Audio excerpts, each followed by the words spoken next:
President Trump has a plan to increase Social Security benefits this year.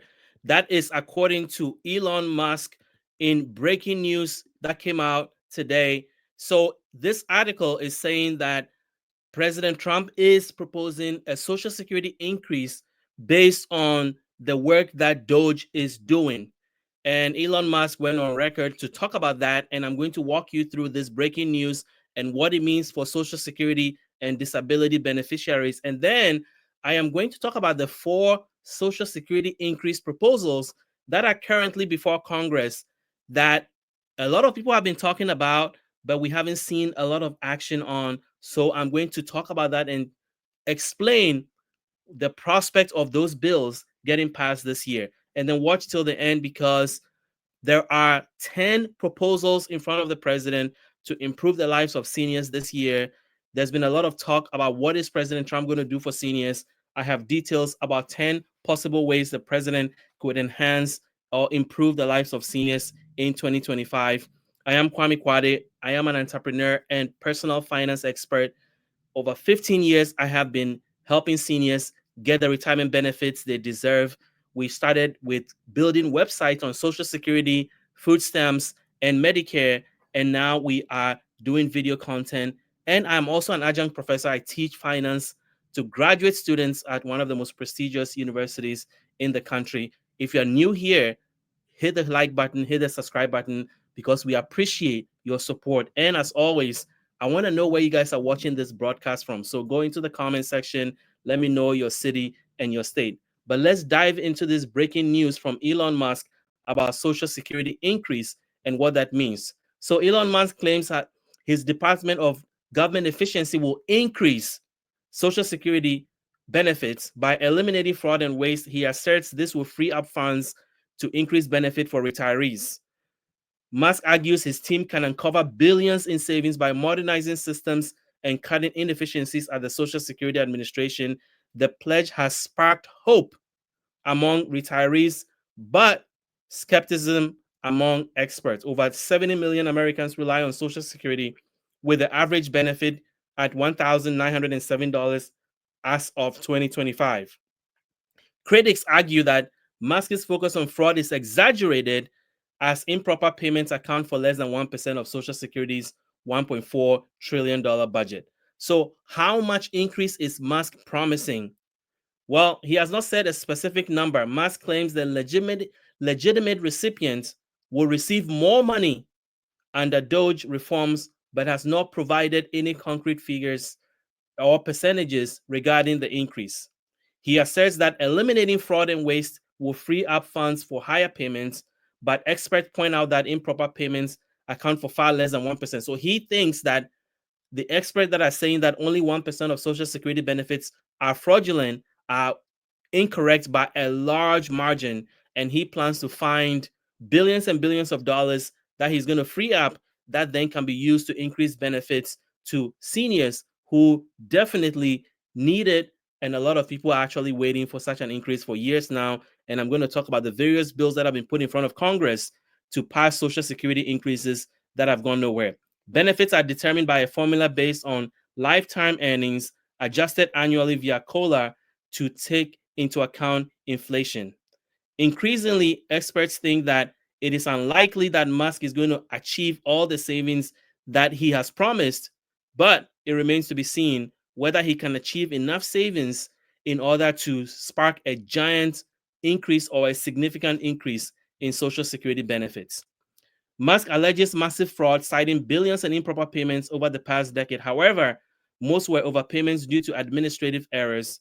Only a small portion of improper payments involve deceased beneficiaries, with most funds recovered. No widespread fraud was discovered by the Social Security Inspector General. So it is pretty much the Social Security Inspector General's word against Elon Musk. It depends on whose word you believe. I want to know in the comments, do you think Elon can find the $800 billion in fraud that he's claiming are embedded in the Social Security system that he wants to free up in order to generate enough money to cause Social Security to approve increases for seniors? So let me know your thoughts in the comments. Retirement analysts dispute Musk's claim noting that Social Security's error rate is much lower than that. Now, Social Security is funded by payroll taxes, which are projected to be depleted by 2034 without congressional actions. Benefits are calculated based on lifetime earnings, not Social Security's budget savings. So this will be a new rule. Never has Social Security made Social Security increases based on savings that they have achieved. What you get is based on your lifetime earnings plus any cost of living adjustment. So if the Congress is going to make wholesale changes, it has to come through legislation. I'm going to talk about several proposals that are in front of the Congress to do that. Benefits increase annually through the cost of living adjustment, which is tied to inflation. The projected COLA for 2026 is actually lower than the 2.5% you got this year. Experts emphasize that benefits cannot be raised simply by cutting administrative costs or finding extra funds. Legislation, as I mentioned, is required to change benefit formula. So definitely whatever money Elon Musk decides or has found, Congress will have to still approve any benefit increase. That's why I wanted to talk to you about the 4 different proposals that are in front of Congress to increase Social Security benefits. Even if DOGE identifies Social Security savings, it lacks the authority to unilaterally raise Social Security beyond the cost of living adjustments. Now, there's a lot happening with Social Security that some may not necessarily be good. Former Social Security officials warn that DOGE cuts could disrupt monthly benefit payments due to staffing shortages and outages that has happened with technology. DOGE has also closed dozens of Social Security offices, causing massive delays, and it's been involved with immigration issues regarding Social Security, and there's been some public backlash about the extent to which DOGE is dealing with Social Security, cutting off the phone system, laying off the communication staff. If you don't know this, Elon Musk has laid off all the communication staff at Social Security and has moved all public communication to his platform. So if you are a senior and you want updates on Social Security benefits, you have to go on X, Twitter, in order to find that information. And I want to know your thoughts about that. Do you agree with Elon Musk shutting down the Social Security communication system and not updating their website with new information, but rather pushing all the official communication to be done through his website, X, or Twitter? Let me know your thoughts in the comments below. Now, there are a lot of things that are happening. Proposed tariffs could raise prices for essential goods. There's been recession fears. So there's a lot of things that are happening in the economic arena. And would that be enough to force President Trump to want to give Social Security increases? Or are there other things that are getting his attention that may take priority? It remains to be seen. So here's what you need to know. Elon Musk is saying that there's going to be Social Security increases because of the work he's doing with DOGE. President Trump has signed on to this. He said several times that he not only does he endorse this, but he also endorses the DOGE dividend that is going to be issued in 2026 based on savings that the not just Social Security, but the savings that DOGE is promising in the entire government. And the president wants to return 20% of that as a DOGE dividend. But Congress has to get involved if there's going to be any Social Security increase. So let's talk about the 4 proposals that are in front of Congress. The first one is the Social Security Expansion Act. This act aims to increase benefits by $200 per month for all recipients, providing a significant boost to retirees' income. It also proposes extending eligibility for benefits to students up to 25 years whose parents are deceased or disabled. The act suggests raising payroll taxes on high income earners by eliminating the cap on taxable income, which currently stands at $176,100.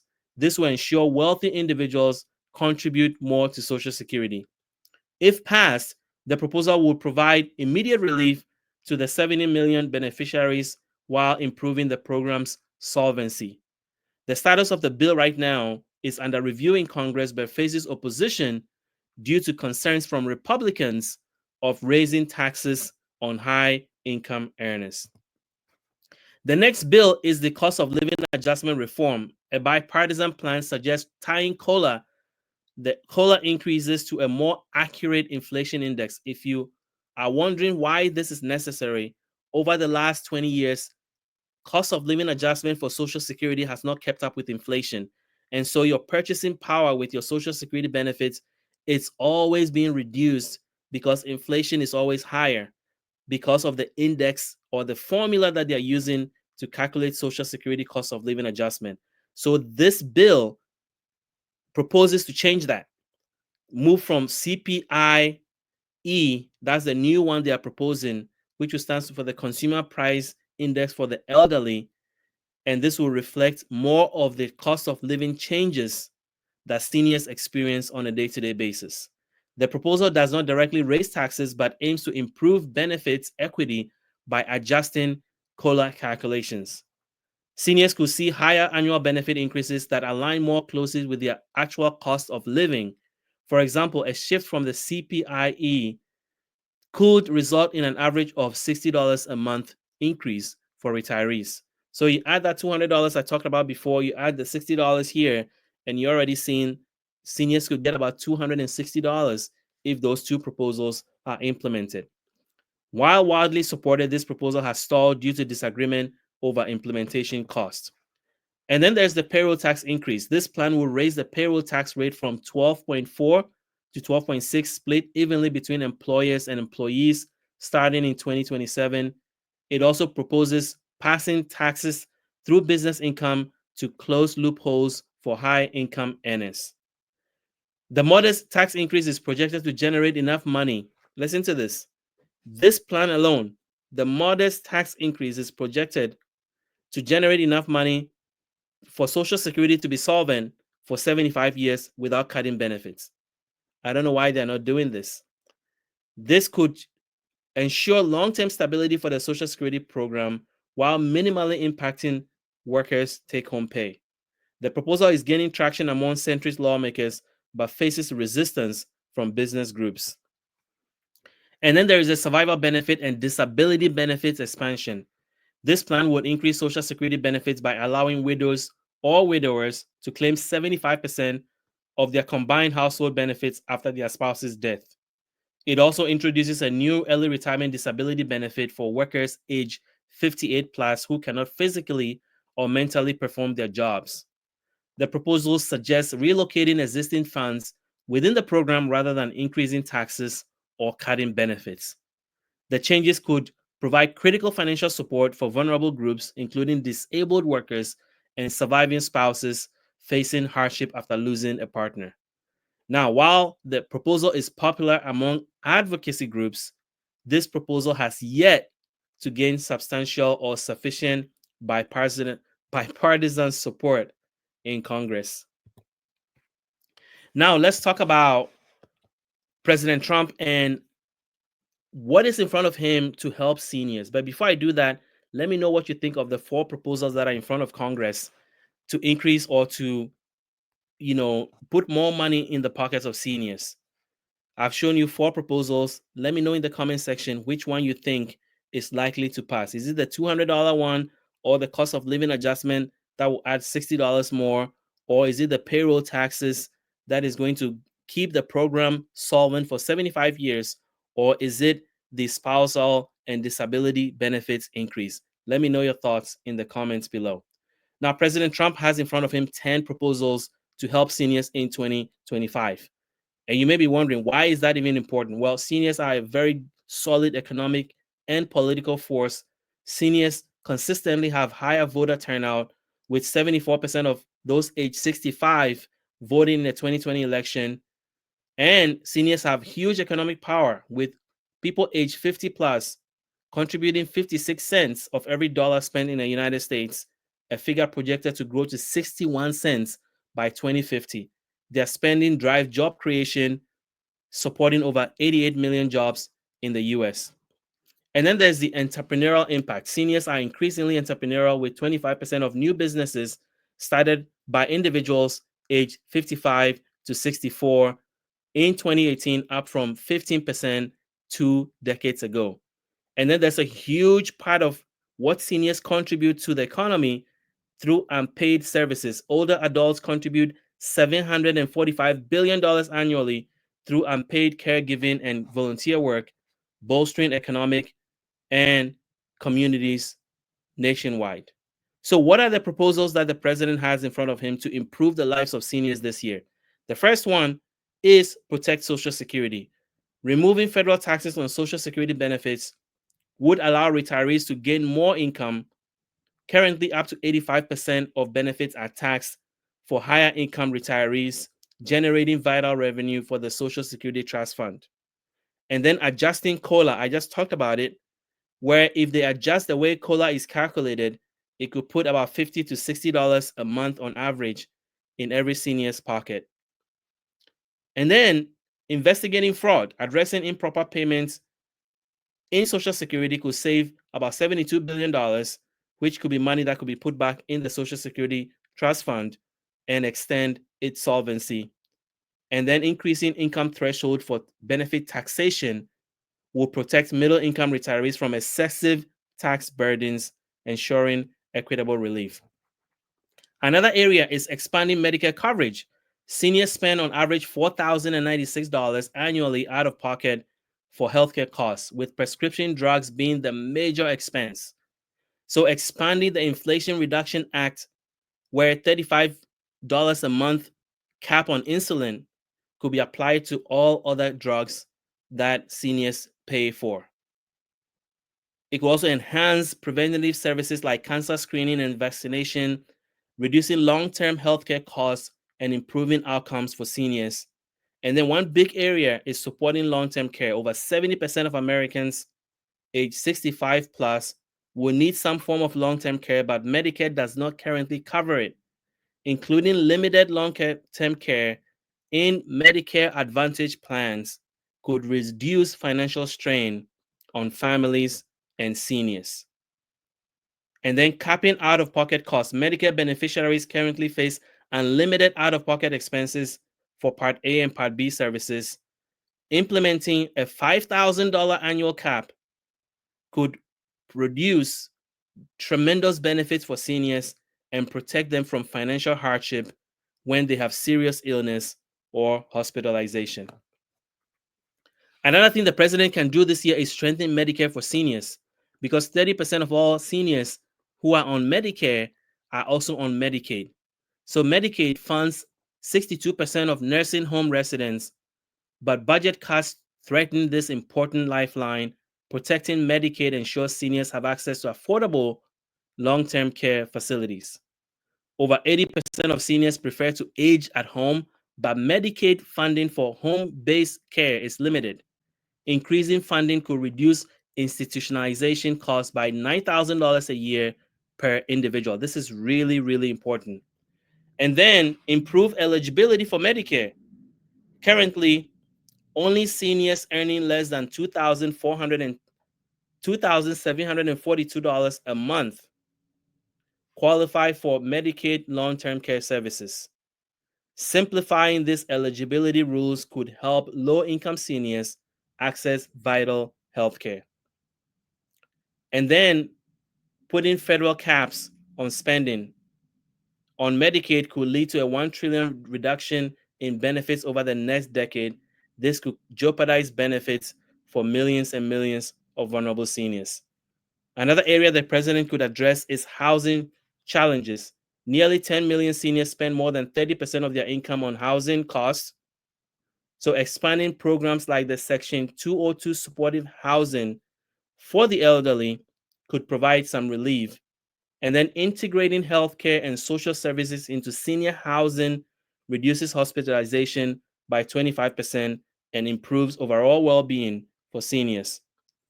And then rental assistance. Only 1 in 4 eligible seniors receive rental assistance due to funding shortages. Increasing funding could help additional 2 million low-income seniors afford stable housing. And then promote aging in place initiatives. Home modifications like ramps and grab bars cost an average of $2,500, but can prevent falls that result in $50 billion in annual healthcare costs. The next place is to reduce healthcare inequalities. Rural seniors face significant barriers to healthcare, with 20% living more than 30 miles from a hospital. So investing in telehealth could be a solution. And then streamlining enrollment process. Nearly 3 million eligible seniors are not enrolled in Medicaid because of the complex application processes. Simplifying this could ensure a timely access to these benefits for a lot of seniors who need this critical care. And then supporting behavioral health services. Only 1 in 4 seniors who struggle with mental health issues are getting help. Medicare only covers 3% of that. And it's important that support for behavioral health is increased in order to help seniors that are facing this critical challenge. And then a major area is drug prices. One of the biggest expenses that seniors face is drug prices, paying for prescription drugs. So allowing Medicare to negotiate drug prices could save $78 billion annually and reduce out-of-pocket costs for seniors by an average of $5,000 per year. And then end surprise billing. This could be a huge, huge help. Seniors often face surprise medical bills averaging $750 per incident after hospital stays or procedures. Legislation banning surprise billing will ease financial burdens on seniors. And then closing the coverage gap. Medicare Part D donut hole forces seniors to pay for full price for medications after reaching a coverage limit until catastrophic coverage kicks in. Closing this gap could save millions and millions of dollars for seniors. And then implementing a $2,000 annual out-of-pocket cap for Medicare Part D beneficiaries could protect seniors from financial hardships during serious illness. Another big area the president can really, really support seniors and make a big difference this year is improving long-term care. Setting minimum staffing requirements. Nursing homes with adequate staff have 30% fewer cases of neglect or abuse. Federal staffing mandates would help with this in a big way. And then support family caregivers. Over 41 million Americans provide unpaid caregiving to older adults, saving the government $470 billion annually. The government can offer stipends or tax credit to support these family caregivers. And then invest in workforce development. There is a shortage of elder care workers, and it's supposed to reach 1 million people by 2030. This is a serious crisis that the government could invest in. And also, another area is monitoring nursing home quality. Strengthening oversight through surprise inspections has reduced violation by 15%. This is another way to prevent elder abuse. Another way is boosting retirement savings. Increase contribution to limits for 401k IRAs. Raising IRA contributions from $7,500 to $10,000 annually could help older workers save more money. And then promote employer matching for retirement benefits. Only half of private sector workers have access to retirement plans with employer matching contributions. This is an area the government can help. And then educate on financial planning. Nearly 1/3, 1 in 3 Americans 55 plus have no retirement savings at all. This is an area the government can invest in, offering financial education to help seniors earlier on. And then preventing elder abuse, which is a huge, huge issue. Elder abuse affects 1 in 10 Americans age 60 plus, yet only 1/3 of cases are reported due to lack of awareness or fear of retaliation. Strengthening the laws against exploitation could help seniors. Improving the reporting, educating seniors about scams, which cost seniors $3 billion annually, could help a lot in making sure that seniors are not being taken advantage of.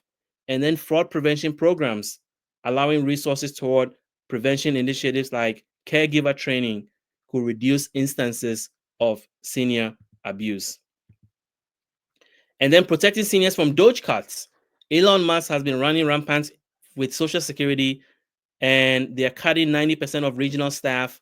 I told you they are shutting down the communication staff and moving all communications to his platform, X, so that seniors will have to go on X to find out what's happening with Social Security and Medicare and the changes that are happening.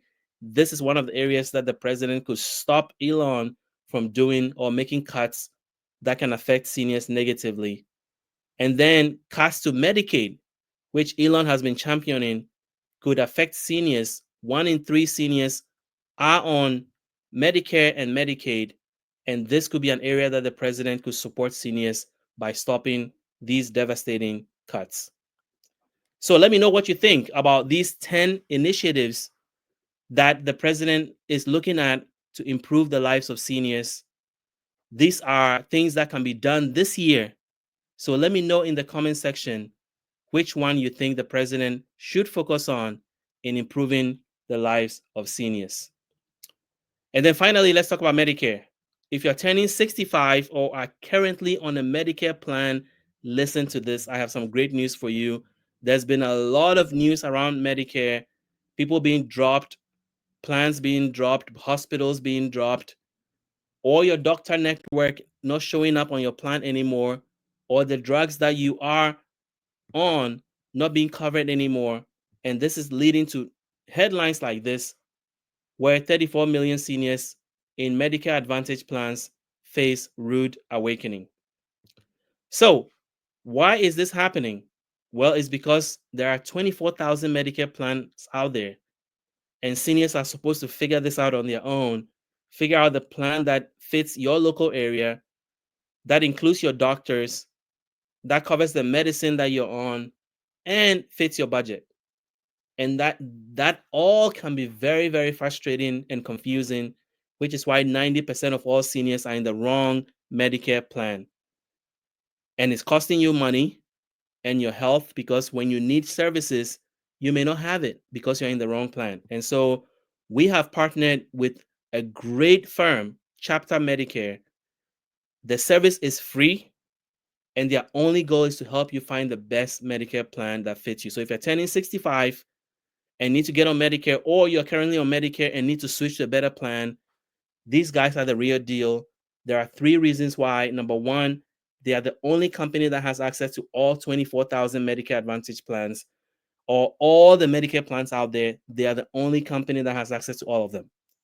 So they can see what's in your local area and recommend the best plan that fits your needs.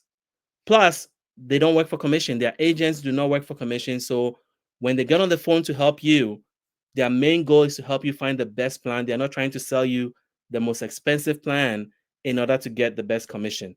And then they can save you about $1,100 a year. So call the number on the screen, 539-205-2147. There may be a small window for you to be able to switch your plan or get into Medicare. If you're 65, you have 3 months before you turn 65 and 3 months after to enroll. This is your window.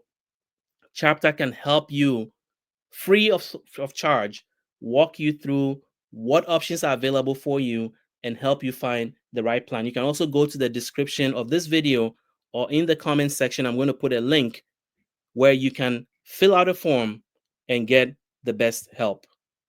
They are highly rated by the Better Business Bureau.